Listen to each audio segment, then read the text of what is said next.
Assalomu alaykum, hurmatli podpischilar. Bugun yana xizmatdamiz, yana Umid akamiz bilan to'yda. Jalolbek akam yana boshda. Jalolbek akammi? Bosh. Umid aka.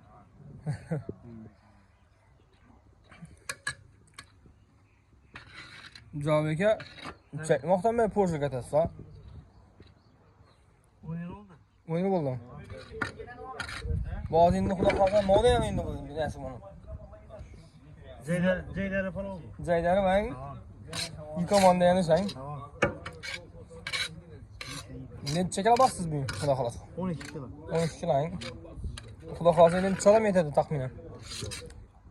130 adam edi. 130 odam polni yetading. Necha kilo go'sht bosasizmi? 8 kilo. 8 kilo go'shtang.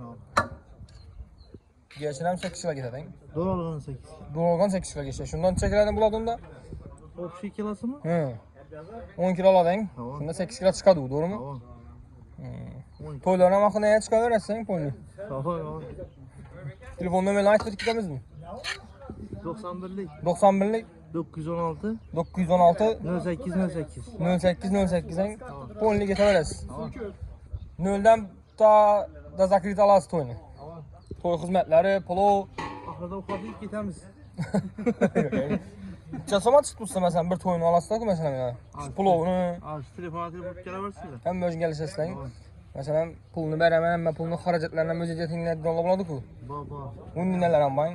Pulunu müzeyet harcatlarına atıp düzüp taklap beraber aslan. Kaçtım ufadık gitemiz. Adam başına alasın pulunu ya ne mi?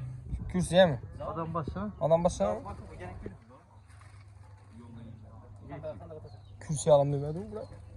Kürsüye hem şu adam başa. Bazı akballarımdan getirtiyorlar şunu aytamam. Gerek mi? 300-400 adamlık toylan çıksama soğuk parasına. 300 adamlık. 4,5 milyon. 4 milyon mu?